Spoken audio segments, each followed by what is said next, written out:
नमस्कार प्रिय विद्यार्थियों, स्वागत है आपका अपने online YouTube channel Hindi by Jitendra sir पर। दोस्तों, प्रत्यय का टॉपिक हम पढ़ रहे थे। प्रत्यय के अंदर हमने पहला भेद पढ़ लिया था। कृदंत प्रत्यय का पहला भेद जो था कर्तृवाचक कृदंत प्रत्यय। अब कृदंत प्रत्यय का दूसरा भेद आप इस वीडियो में देखेंगे। दूसरे भेद का नाम है कर्मवाचक।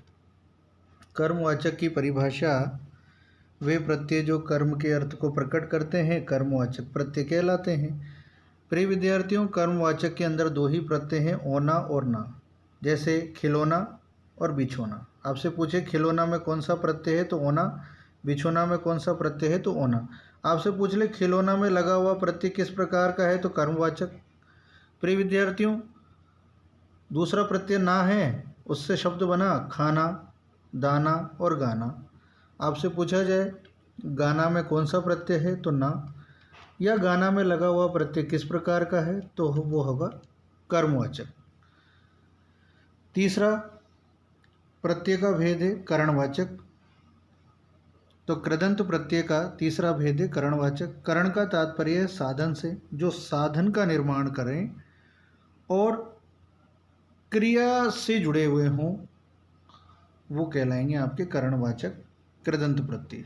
क्योंकि कृदंत प्रत्यय के सभी भेदों में क्रिया तो होनी ही चाहिए। जहाँ क्रिया नहीं होगी वहाँ कृदंत प्रत्यय भी नहीं होगा, तो कोई भेद भी उसका नहीं माना जाएगा। तो कृदंत प्रत्यय का तीसरा भेद हम पढ़ रहे हैं करणवाचक। करणवाचक का तात्पर्य है साधन से। आपको बता दें कि करणवाचक प्रत्यय के अंदर जितने भी शब्द बनेंगे वो सब कोई ना कोई साधन होंगे। तो शुरुआत करते हैं करणवाचक के अंदर पहले प्रत्यय की, जो है आ प्रत्यय। आ प्रत्यय से बना हुआ शब्द है झूला। प्रिय विद्यार्थियों, झूला एक साधन है। झारा, झारा एक साधन है। न प्रत्यय बैलन, ढक्कन, खुरचन, ये सब साधन है। ऊ से झाड़ू। आपको पता होना चाहिए प्रिय विद्यार्थियों कि आ, न और ऊ से जितने भी शब्द हमारे बने हैं ये सब साधन हैं। आगे देखिए करणवाचक में नी, कतरनी, बेलनी, सूंघनी, फूंकनी। प्रिय विद्यार्थियों, ये सब साधन हैं और सब क्रिया से जुड़े हुए हैं। और साधन हैं इसीलिए करणवाचक माने जा रहे हैं। क्रिया से जुड़े हुए हैं इसीलिए कृदंत इनमें प्रत्यय है। और कृदंत का ही ये तीसरा भेद है करणवाचक।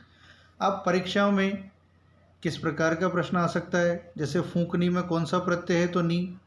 दूसरा प्रश्न ये भी आ सकता है फूंकनी में लगा हुआ प्रत्यय किस प्रकार का है तो करणवाचक। ये भी प्रश्न आ सकता है कि फूंकनी में जो प्रत्यय लगा हुआ है क्या वो कृदंत प्रत्यय है उसमें। तो अगर फूंकनी में क्रिया है फूंकना तो हम बता देंगे कि उसमें कृदंत प्रत्यय है, क्योंकि फूंकनी में फूंकना क्रिया है। इसी प्रकार ई प्रत्यय है झारी और बुहारी।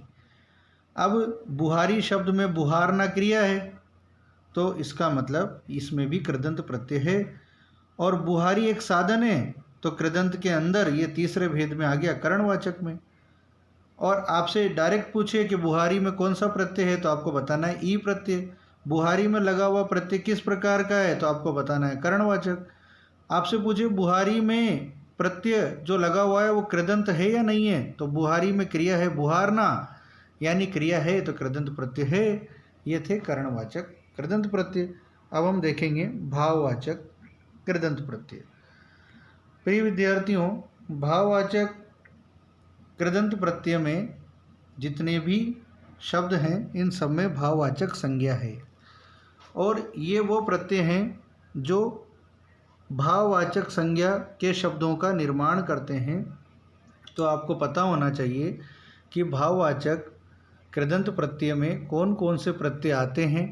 तो हम करते हैं शुरुआत पहले प्रत्यय की, अप्रत्यय। इससे शब्द बना मार, दूसरा लूट, तीसरा तोल और चौथा लेख।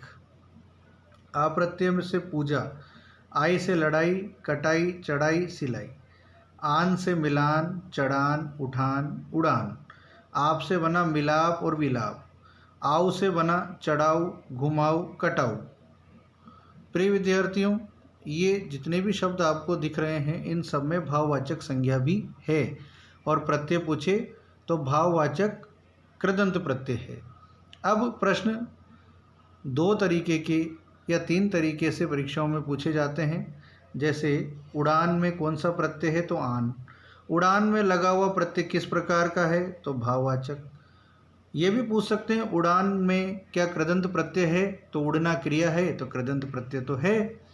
तो बढ़ते हैं आगे। अगला है हमारे पास आप। तो आप से हमारा शब्द बनेगा मिलाप और विलाप। अगला है आओ। तो आओ से बनेगा चढ़ाओ, घुमाओ, कटाओ। अगला प्रत्यय है आवा, इससे शब्द बनेगा बुलावा। अगला है प्रत्यय आवट, इससे बनेगा सजावट, लिखावट, मिलावट। अगला प्रत्यय है आहट, इससे शब्द बनेगा घबराहट, चिल्लाहट। अगला प्रत्यय है ई से बनेगा बोली, हंसी। अगला है भाववाचक कृदंत प्रत्यय में ओता, इससे शब्द बनेगा समझौता। ओती, कटौती, मनोती। ती प्रत्यय से बढ़ती, उठती, चलती। त प्रत्यय से बचत, खपत, बढ़त। न प्रत्यय से फिसलन, ऐठन। नी प्रत्यय से मिलनी और अंत प्रत्यय से रटंत, भिड़ंत। प्रिय विद्यार्थियों, भाववाचक प्रत्यय के अंदर कौन कौन से प्रत्यय आते हैं, ये सब प्रत्यय मैंने आपको विस्तार से बता दी। अगर आपको इन प्रत्ययों को एक या दो बार आप सुनेंगे, देखेंगे, तो आपको पूरे प्रत्यय पता रहेंगे कि भाववाचक के अंदर कौन कौन से प्रत्यय आते हैं। इनसे बाहर परीक्षा में कुछ भी नहीं जाता। प्रश्नों के पूछने के तरीके अलग हो सकते हैं, पर प्रश्न इन्हीं में से आएगा। आगे देखें, भाववाचक के बाद क्रियाबोधक। क्रियाबोधक प्रत्यय की बात करें तो क्रियाबोधक प्रत्यय में तीन प्रत्यय हमारे पास हैं। शुरुआत करते हैं पहले प्रत्यय की, हुआ प्रत्यय। इससे शब्द बन रहा है चलता हुआ, पढ़ता हुआ। कर प्रत्यय से पढ़कर, खाकर, आकर। ता से खाता, पीता, आता। प्रिय विद्यार्थियों, आपसे पूछा जा सकता है कि पढ़ता हुआ में कौन सा प्रत्यय है, तो हुआ प्रत्यय। पढ़ता हुआ में जो हुआ प्रत्यय लगा हुआ है, ये किस प्रकार का है, क्रियाबोधक। और ये भी पूछा जा सकता है कि पढ़ता हुआ जो शब्द है वो कृदंत प्रत्यय का है या तद्धित प्रत्यय का। तो अगर पढ़ता हुआ क्रिया का शब्द है, जैसे पढ़ना, तो फिर बताएंगे कृदंत प्रत्यय का। तो ये थे आपके कृदंत प्रत्यय के भेद, जो मैंने आपको विस्तार से समझाए। अब हम अगले प्रत्यय के भेद की चर्चा करेंगे। हिंदी का दूसरा प्रत्यय रहेगा अगले वीडियो में, तद्धित प्रत्यय, और इसी प्रकार उसके भेद। मिलते हैं अगले वीडियो में, तब तक के लिए धन्यवाद।